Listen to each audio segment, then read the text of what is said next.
Hello everyone, आप सभी का स्वागत है मेरे चैनल जर्नी विद वांगशन में। ये बात मुझे पहले बोलनी चाहिए थी, मगर मैं आप सभी को अब बोलती हूँ। Thank you very much guys. मेरे 100 सब्सक्राइबर से ऊपर हो गए हैं और ये सिर्फ और सिर्फ आपकी वजह से। और आपको ये स्टोरी पसंद आए तो प्लीज़ इसे लाइक कमेंट सब्सक्राइब ज़रूर करिएगा।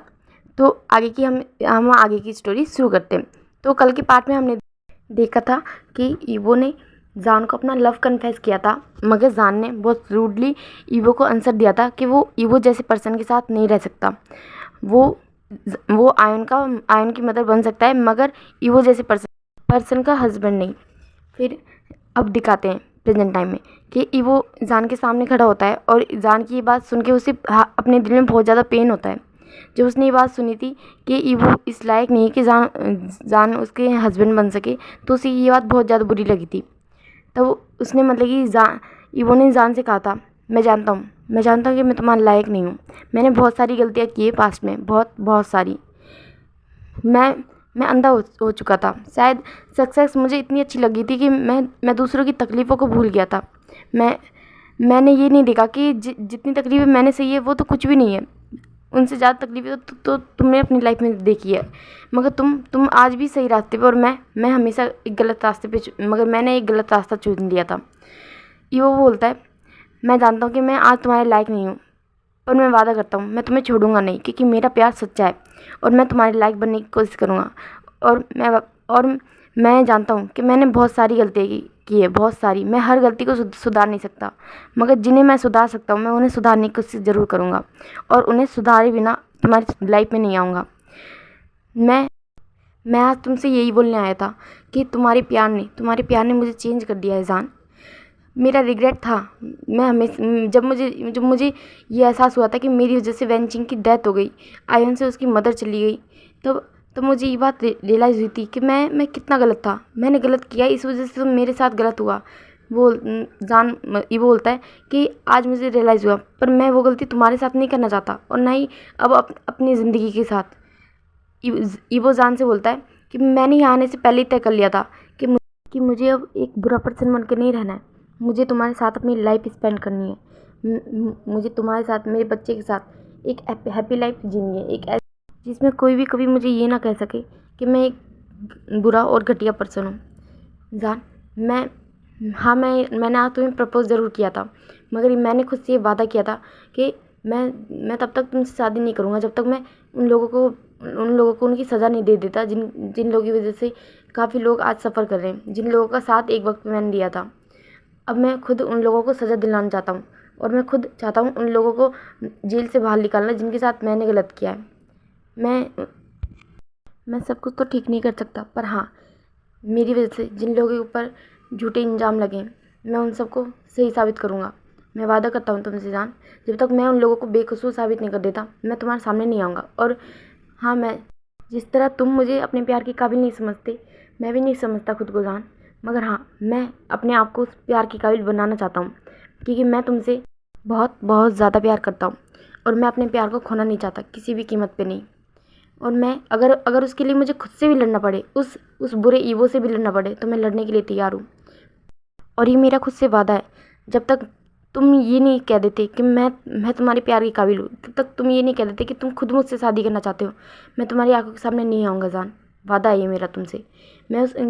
मैं हर उस इंसान को सबक सिखाऊंगा जिन लोगों ने मेरा फ़ायदा उठा के दूसरों के साथ गलत किया है। अब मैं यहाँ से जा रहा हूँ जान, प्लीज़ मेरा वेट करना।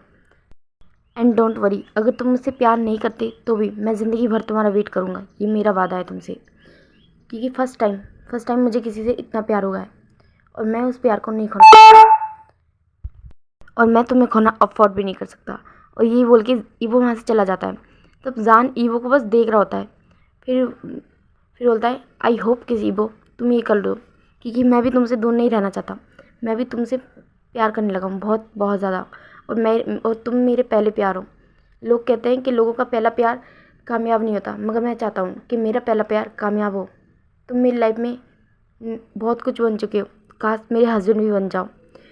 और तुम्हें ये करना होगा ईवो, जब तक तुम गलत लोगों को उनकी किए की सज़ा नहीं दे देते, तब तक मैं तुम्हारे पास नहीं आऊँगा। और वादा करता हूँ जिस दिन तुमने सब ठीक कर दिया, मैं तुमसे कभी दूर नहीं रहूँगा। मैं तुम्हारे पास आऊँगा खुद, ये मेरा वादा है तुमसे। और डोंट वरी, ये मेरा वादा है तुमसे। मैं कल भी आयन की केयर करता था, आज भी करता हूँ और आगे भी करूँगा। और मैं आयन का पूरा ध्यान रखूँगा जब जब तक तुम इस लड़ाई में लड़ रहे हो।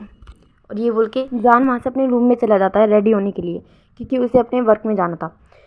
अब सीन शिफ्ट होकर दिखाया जाता है कि ये वो एक पर्सन से मिलने आया होता है और वो उस पर्सन से बात कर रहा होता है कि तुम्हें मेरी हेल्प करनी होगी। मैं उन लोगों को सज़ा दिलवाना चाहता हूँ। फिर वो पर्सन बोलता है मैं तो हमेशा से ये चाहता था कि तुम एक गलत रास्ता छोड़ के इन सही के रास्ते पे आ जाओ।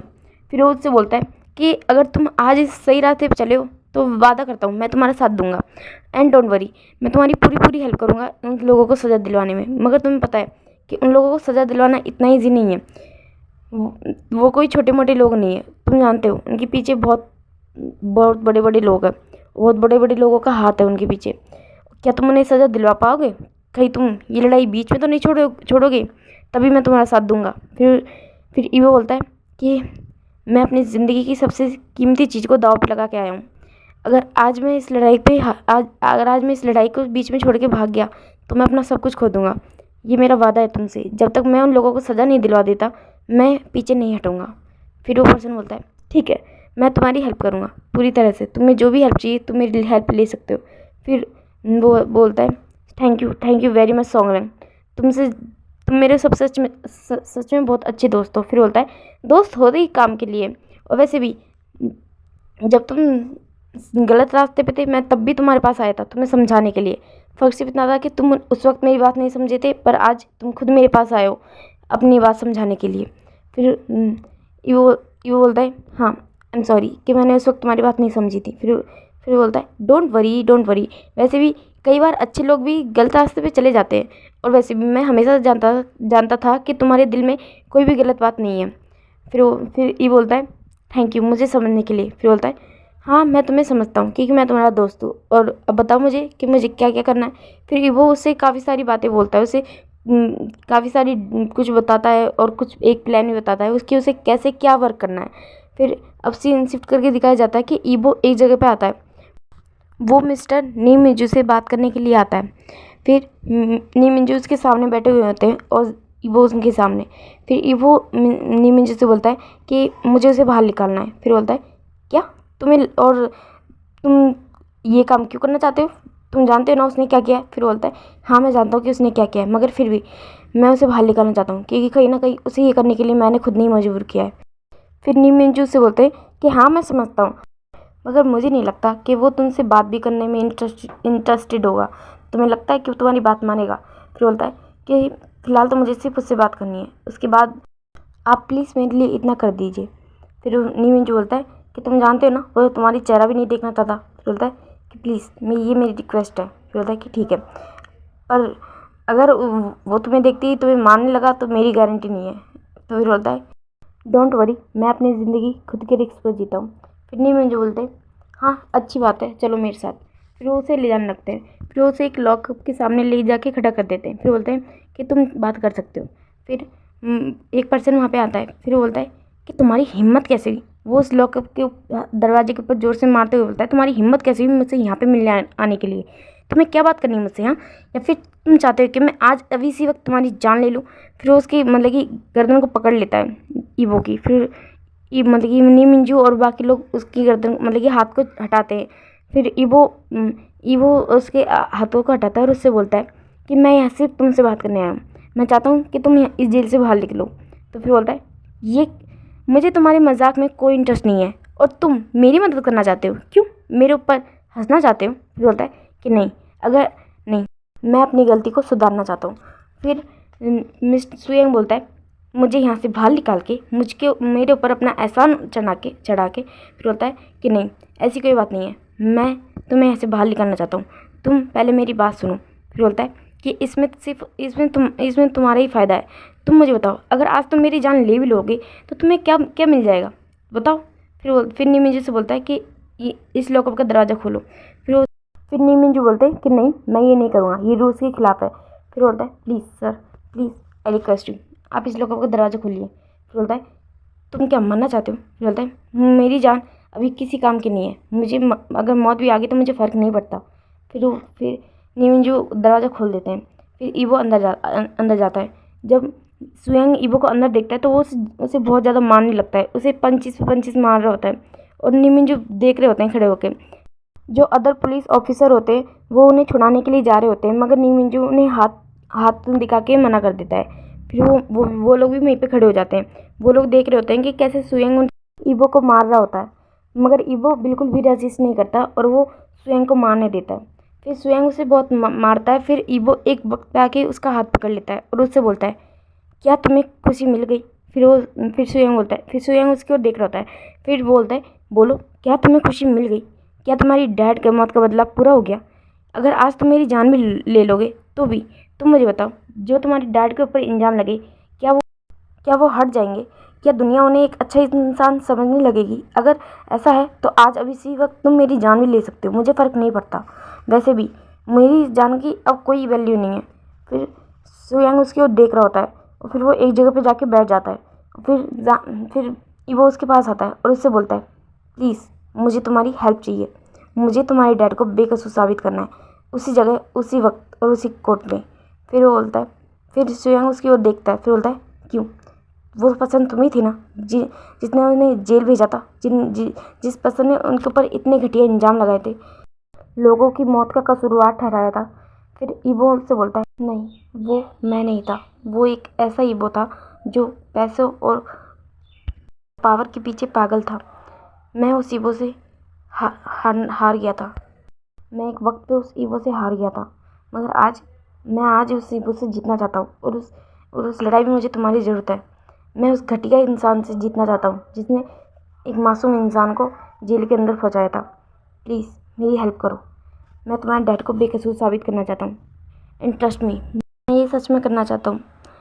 मैंने बहुत बड़ी गलती करी थी, बहुत बड़ी, मगर आज मुझे रियलाइज़ हो रहा है कि मैं कितना घटिया और गंदा इंसान था। मुझे कभी रियलाइज़ नहीं हुआ ये बात, मगर आज हो रही है। प्लीज़, मैं तुम्हारे डैड को बेकसूर साबित करना चाहता हूँ और उसके लिए मुझे तुम्हारी हेल्प चाहिए। प्लीज़ मेरी हेल्प करो।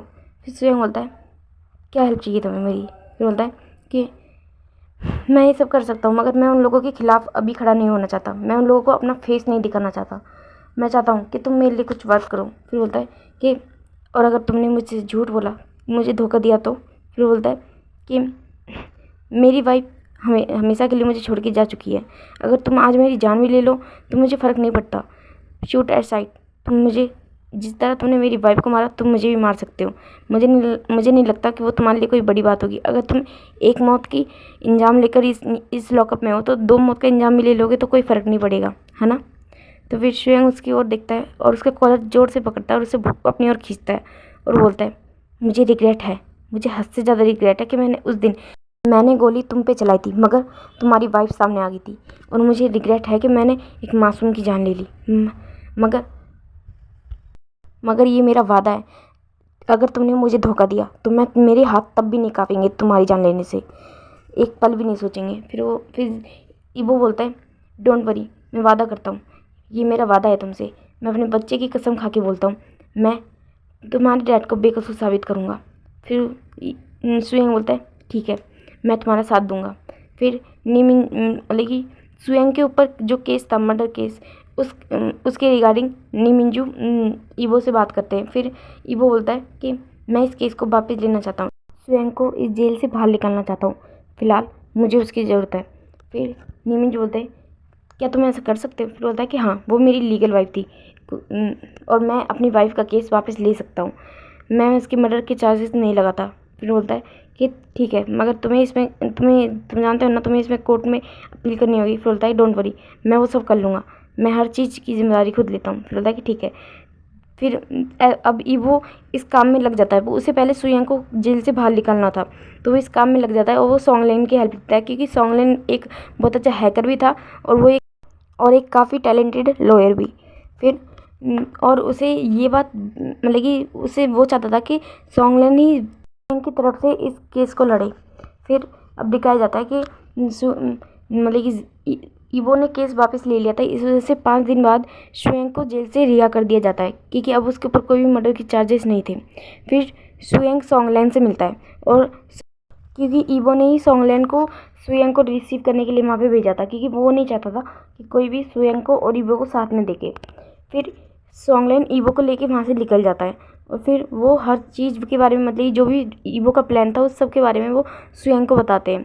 फिर सुयंग बोलता है कि ठीक है, मैं ये करने के लिए तैयार हूँ। फिर बोलता है कि ठीक है। फिर सुयंग जो उन्होंने तय किया था वही करता है। वो अपने प्लान के मुताबिक वो सबसे पहले वैन चाओ के पास जाता है और उससे मतलब कि अपने डैड के केस के रिगार्डिंग और उस कंस्ट्रक्शन कंपनी जो गिर गई थी उसके रिगार्डिंग बोलने लगता है। फिर सुयंग वैन चाओ से बोलता है कि मैं तुम लोगों को नहीं छोड़ूंगा और मैं अपने डैड के बैंक बनाने का सबूत ढूंढ के रहूँगा। कहीं ना कहीं तो सबूत होंगे। आफ्टर ऑल कोई इंसान कितना ही चालाक क्यों ना हो, सबूत तो पीछे छोड़ ही देता है। फिर वैन चाओ वेंजुलियो के साथ उससे झगड़ा करता है और उसे अपने उस जगह से बाहर निकाल देता है धक्के देके। फिर सुयंग वहाँ से निकल जाता है और फिर बोलता है कि मेरा काम तो हो गया, अब तुम लोग कोई ना कोई गलती तो ज़रूर करोगे। और फिर तभी मतलब कि ईवो जाता है उन लोगों से मिलने, वैन और वेंजुलियो से मिलने के लिए, और वो उन लोगों से बातें करने लगता है। वहाँ पे वैन और वेंजुलियो उस पर चिल्ला रहे होते हैं कि उसने सुयंग का मतलब केस वापस लिया, इसी वजह से सुयंग जेल के बाहर है। फिर मतलब कि ईवो साफ साफ उनसे बोल देता है कि सुयंग ने जो भी किया उन सब के पीछे मैं जिम्मेदार हूँ और मैं अब इस गलत काम के पीछे नहीं, इस गलत काम में इन्वॉल्व नहीं होना चाहता। मैं तुम लोगों को सज़ा दिलवा के रहूँगा और तुम लोगों के लिए तुम लोगों के खिलाफ सबूत ढूंढ के रहूँगा। और फिर वो उनसे बोलता है, और वैसे भी मेरे पास कुछ सबूत आज भी है, तुम्हें याद है ना। फिर मतलब वैन और वेंजुलियो थोड़े डर जाते हैं, खास करके वेंजुलियो वैन को संभालता है। फिर वो ये सब बोल के वहाँ से निकल जाता है और फिर वो मतलब कि वो आता है और सॉन्गलैन से बोलता है कि जो तुमने कहा था मैंने कर दिया। फिर बोलता है कि ठीक है, तुम्हारे पास जो सबूत थे तुम उन्हें लेके आए हो ना। फिर बोलता है कि हाँ, मैंने लॉ फॉर्म से उन सारे सबूतों को पहले ही निकलवा लिया था, मैंने उन्हें वहाँ पे रखा ही नहीं था। बोलता है कि हाँ, क्योंकि वो सबसे पहले अब तुम्हारी लॉ फॉर्म ही जाएंगे। फिर बोलता है कि हाँ, मैं जानता हूँ ये बात। फिर अब दूसरी साइड दिखाया जाता है कि वेंजुलियो ईवो के लॉ फॉर्म में ही होते हैं और उनके कुछ गार्ड्स भी होते हैं जो उनके आगे पीछे डोलते हैं। फिर वो सब लोग उसके रूम को चेक कर लेते हैं, उसके पूरे लॉ फॉर्म को चेक करते हैं, उनके हर जगह को बिगाड़ देते हैं, मगर उन्हें कहीं भी वो पेपर्स नहीं मिलते, वो सबूत नहीं मिलते जो ईवो के पास थे। फिर मतलब कि वेंचा बोलता है कि वो यहाँ पे नहीं है, मतलब कि वो उसके पास है, उसने कहीं और रखा हुआ है। फिर वेंजुलियो बोलता है कि डोंट वरी, मैं हैंडल कर लूँगा। फिर बोलता है कि वेंजुलियो तुम्हें कुछ ना कुछ करना होगा, हम ऐसे हार नहीं मान सकते। फिर बोलता है कि मैं हैंडल कर लूँगा, तुम डैड को जाके संभालो। फिर बोलता है कि ठीक है। फिर वो वेंचाओ अपने डैड से मिलने आता है और वो उनके ऑफिस में होता है और वो उनसे बातें कर रहा होता है। फिर मतलब कि वेंचाओ बोल रहा होता है कि डैड अब वो हमारे खिलाफ है, आपका पालतू कुत्ता आपके खिलाफ है, आप क्या करोगे। हमने आज तक उससे जितने भी इलीगल्स वर्क कराए, जितने भी काम कराए, वो सब वेस्ट गए।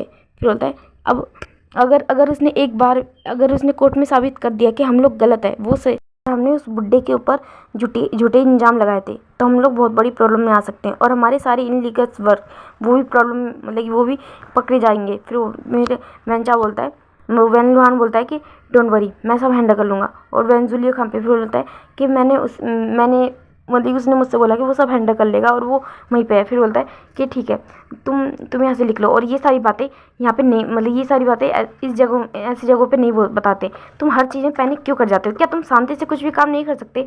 वेंजुलियो देखो, वो हर काम कितनी शांति से और बिना पैनिक के करता है, मगर तुम हमेशा हर छोटी बातों में घबरा जाते हो, तुम्हारी इसी वजह से तो हम लोग हर बार प्रॉब्लम में आ जाते हैं। फिर वेंचा बोलता है कि डैड, मैं आपका बेटा हूँ, वो नहीं, उसे आपने अडॉप्ट किया है, तो आप हर बार उसकी तारीफ़ क्यों करते हो। फिर ऐसा बोल के वहाँ से निकल जाता है।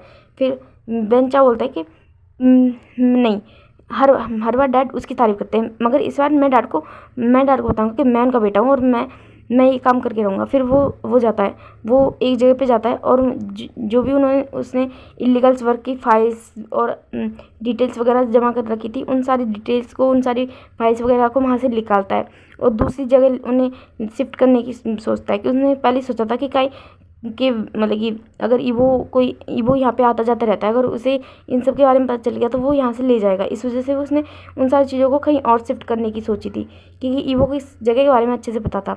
तो फिर वो उन सारी चीज़ों को लेके कहीं और शिफ्ट करने की सोचता है और कहीं और उन्हें रख देता है, ताकि उस जगह पे रखता है जहाँ पे किसी को भी कोई शक ना हो कि ये सारी चीज़ें वहीं पे रखी हुई है। उसमें उसकी आज तक की सारी काली करतूतों के सबूत थे, और उसके डैड की भी, हर चीज़ के। फिर बोलता है कि मुझे डैड को जाके बताना चाहिए कि मैंने उन सारे सबूतों को कहीं और रख दिया। फिर वो वहाँ से निकल जाता है। अब दूसरी ओर दिखाया जाता है कि ईवो सॉन्गलैंग से बोल रहा है, क्या तुम्हारा काम हुआ? फिर बोलता है कि डोंट वरी, मेरा हो रहा है, कुछ टाइम दो मुझे। फिर वो अपने कंप्यूटर में कुछ कर रहा होता है। फिर वो अपने फिर वो एक बटन दबाता है। फिर बोलता है हो गया। फिर बोलता है क्या हो गया? बोलता है हाँ, सारा अब तुम्हें उस जगह पे जाना है, बताओ तुम लोग कौन कौन जाओगे? फिर बोलता है कि डोंट वरी, मैं अकेले ही जाऊँगा, कोई भी नहीं जाएगा मेरे साथ। ईवो ऐसा बोलता है। फिर सुयंग और सॉन्गलिंग बोलते हैं कि नहीं, हमें भी जाना है तुम्हारे साथ, तुम वहाँ पे अकेले नहीं जा सकते। बोलता है नहीं, फिलहाल मेरा अकेले जाना ही सबसे ज़्यादा बेहतर होगा, और मैंने सारे सबूत तुम्हें दे दिए। अगर मुझे कुछ भी होता है, कुछ भी, तो सॉन्गलिंग तुम इस केस को आगे लड़ सकते हो, मगर फिलहाल सिर्फ मेरा जाना ज़रूरी है। फिर सुयंग बोलता है कि मैं भी तुम्हारे साथ चलूँगा। फिर बोलता है कि नहीं, तुम मेरे साथ नहीं चलोगे, और वैसे भी तुम्हारी बहन के पास तुम अकेले रह गए हो। मेरी वजह से तुम्हारी फैमिली पहले ही बहुत ज़्यादा टूट चुकी है। अब मैं नहीं चाहता कि तुम अपनी बहन को भी अकेले छोड़ के जाओ। फिर बोलता है कि नहीं, मेरे लिए ये केस बहुत ज़्यादा इंपॉर्टेंट है, और मैं तुम्हारे साथ जाऊँगा। फिर ईवो कुछ भी नहीं बोलता। फिर बोलता है कि ठीक है, अगर तुम्हें मेरे साथ चलना है तो ठीक है, तुम मेरे साथ चल सकते हो। फिर वो दोनों अभी नाइट का टाइम दिखाया जाता है कि नाइट में एक बहुत बड़ी बिल्डिंग के अंदर दो लोग चुपके से जा रहे होते हैं, और वो लोग धीरे धीरे चल रहे होते हैं। बहुत सारे बॉडीगार्ड्स उस बिल्डिंग पे गार्ड कर रहे होते हैं, और वो दोनों होते हैं, एक सुयंग होता है उनमें से, और एक ईवो होता है। सुयंग को इन सब चीज़ों की आदत थी, क्योंकि वो एक आर्मी ऑफिसर था, तो उसे हर चीज़ का अंदाज़ा था कि कहाँ पे क्या हो सकता है, और इसी वजह से वो ईवो के साथ आया था, और वो ईवो को गाइड भी कर रहा था, और उसे बचा भी रहा था। काफ़ी बार उसने उसे बॉडीगार्ड से बचाया था, और बॉडीगार्ड्स को ठिकाने भी लगाया था। और ईवो भी काफ़ी अच्छा था फाइटिंग में, तो उसे भी कोई प्रॉब्लम नहीं हुई, और उसने भी काफ़ी अच्छे से बॉडीगार्ड्स को हैंडल किया था। उन्होंने पीछे की साइड के बॉडीगार्ड्स को हैंडल कर दिया था, उन सबको बेहोश कर दिया था। फिर अब दिखाया जाता है कि ईवो और सुयंग दोनों अंदर आ जाते हैं उस बिल्डिंग के, और ईवो उसे ही गाइड कर रहा होता है कि कहाँ पे वो सारी चीज़ें हो सकती है। और दूसरी तरफ से सॉन्गलैंड उसे एक लोकेशन बता रहा होता है कि वहाँ पे है। फिर वो वो बोलता है कि ठीक है, मैं समझ गया। फिर वो उस साइड जाने लगते हैं। सुयंग बोलता है कि ईवो तुम आगे जाओ, मैं यहाँ पे हैंडल करूँगा। फिर बोलता है कि ठीक है, मैं जाता हूँ। फिर ईवो आगे जाने लगता है, और सुयंग वहीं पे होता है, और वो बॉडीगार्ड्स को मार रहा होता है, और उन्हें कि ऐसे मार रहा होता है कि कोई सो ना हो, धीरे धीरे मार रहा होता है। किसी के पीछे से जाके उसका मुंह बंद कर रहा होता है, और उसके शोल्डर पे हिट करता है। किसी को अपनी ओर भटकाता है ध्यान, और फिर वहाँ पे जाके उसे बेहोश कर देता है। फिर ऐसी सुयंग कर रहा होता है, और वो इन सबको बहुत ही इजीली हैंडल कर रहा होता है, क्योंकि वो एक साथ बहुत सारे लोगों को मार सकता है, वो क्योंकि उसने बचपन से ये सारी चीज़ें सीखी है, और उसे काफ़ी सारे मिशंस पे भी भेजा गया है। इस वजह से उसे इन सब चीज़ों के बारे में अंदाजा है कि कहाँ पे कौन सी चीज़ हो सकती है। फिर वो एक रूम में जाता है, वहाँ पे सारे कि सिक्योरिटी कैमराज इन सब की फुटेज दिखा रही थी, और वहाँ पे भी एक पर्सन बैठा हुआ होता है, और सारे कैमराज को चेक कर रहा होता है। वो जाता है उस पर्सन के पीछे, और उस पर्सन के अपने एक रुमाल को निकालता है, और उस पर्सन के पीछे की साइड से उसे उसके माउथ पे रख देता है, और उसी रुमाल से उसके माउथ को बांध देता है, और एक रस्सी निकाल के उसके हाथ पैरों को बांध के साइड में पटक देता है, और वो वहाँ पे बैठ जाता है। उसे भी काफ़ी ज़्यादा कंप्यूटर इन सब की नॉलेज थी, तो वो उन सारी सेटिंग्स को चेंज करने लगता है। वो उन सेटिंग्स में ऐसा दिखाने लगता है कि इस टाइम पे कुछ चल ही नहीं रहा था, कि अभी जिस टाइम पे वो थे, उस टाइम पे वो सारी CCTV कैमराज की फुटेज को चेंज कर देता है, और इस टाइम की रिकॉर्डिंग को डिलीट कर देता है। फिर वो ईवो की रूम की साइड देखता है। फिर वो देखता है कि वहाँ पे अंदर कोई और भी जाने दिखाई दे रहा होता है कि कुछ बॉडीगार्ड्स उस साइड जा रहे हैं, तो वो वहाँ से निकल जाता है, और वो उस रूम को लॉक करके वहाँ से निकल जाता है। फिर वो ईवो के रूम के कि दूसरी साइड कॉरिडोर में खड़ा होता है, और वो ईवो के बाहर निकलने का इंतजार कर रहा होता है। फिर वो देखता है कि वो जो पर्सन वहाँ पे आ रहे थे, वो दूसरी साइड उन्हें कुछ काम आ गया था, कि कोई एक दूसरा बॉडीगार्ड उन्हें बुला के ले गया था अपने साथ। फिर सुयंग जल्दी से उस रूम में जाता है। फिर वो ईवो को देखता है। फिर ईवो बोलता है कि ईवो की साइड देख के बोलता है काम हो गया। फिर बोलता है कि हाँ काम हो गया, हमें सारे सारे सबूत मिल गए, सारी डिटेल्स मिल गई। फिर बोलता है कि हमें जल्द से जल्द यहाँ से निकलना है। फिर सुयंग बोलता है कि डोंट वरी, मैं हूँ। फिर सुयंग ने हर चीज़ की तैयारी पहले से ही कर ली होती है और वो उसे एक विंडो की साइड ले जाता है, क्योंकि उसने अभी इस सीसीटीवी फुटेज में हर चीज़ देख ली थी कि उसे कहाँ से निकलने का ईजी वे मिल सकता है। फिर वो वहाँ से निकलता है क्योंकि वहाँ पे कोई बॉडीगार्ड्स नहीं थे। उस खिड़की से वो लोग धीरे से पाइप के थ्रू जंप करते हैं। फिर वो नीचे आ जाते हैं और वहाँ पे सच में कोई बॉडीगार्ड्स नहीं थे। और फिर वहीं से वो दीवार फांद के निकल भी जाते हैं और किसी को कुछ पता भी नहीं चलता कि वो लोग वहाँ पे आए भी थे। अब दिखाते हैं कि सुयंग, सोंगलेन और ईबो एक साथ होते हैं और फिर मतलब सोंगलेन होता है, ओ माय गॉड तुम दोनों, माय गॉड बड़ा इंटरेस्टिंग सीन करके आओ यार, सीरियसली ऐसा लगा कोई मैं मूवी के सीन देख रहा हूँ। फिर ईबो बोलता है कि तुम मूवी के सीन की बात कर रहे हो, यहाँ मेरी जान निकल गई थी। फिर सोंगलेन बोलता है हाँ मुझे बहुत मज़ा आया तुम दोनों का ऐसे देखते हुए, सीरियसली मुझे ऐसा लगा कि मैं किसी बैंक में जाके डाका डाल रहा हूँ। फिर स्वयं मतलब ईबो बोलता है कि मुझे भी ऐसा ही लगा। फिर ये सुन के सोंगलेन हंसने लगता है और ईबो भी। फिर वो दोनों सुयंग की ओर देखते हैं जो उन्हें बहुत ज़्यादा वियर्ड नज़रों से देख रहा होता है। फिर वो भी थोड़ी देर बाद में हंसने लगता है। फिर बोलता है कि हाँ मुझे भी बहुत मज़ा आया। फिर वो ईबो से फ़िलहाल बात नहीं कर रहा होता है, मगर अब जब वो लोग हंस रहे होते हैं तो वो अब ईबो से बात करता है ढंग से, कि उससे पहले तो वो सिर्फ ईबो से ही गुस्से से और रूड वे में बात कर रहा होता है।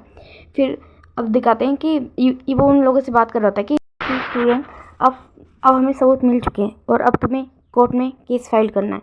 फिर बोलता है कि हाँ मैं समझ गया और मैं तुम्हारा लॉयर बनूंगा। बोलता है कि मुझे अपने डैडी का केस लीगल बोलता है हाँ और मैं तुम्हारा लॉयर बन के इस चीज़ की अपील कोर्ट में कर दूंगा।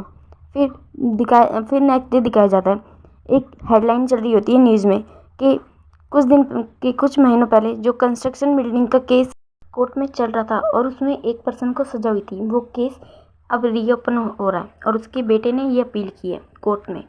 फिर इस न्यूज़ को हर कोई देख रहा होता है और जो भी उस केस से रिलेटेड जुड़े हुए थे वो सब भी उस न्यूज़ को देख रहे होते हैं। और जो लोग उस पर्सन को जानते थे जिसे सज़ा हुई थी वो भी मतलब खुश हो रहे होते हैं इस न्यूज़ को देख के, क्योंकि उन्हें भी ये बात पता थी कि हाँ जिस पर्सन को सज़ा मिली है उस पर्सन की कोई भी गलती नहीं है।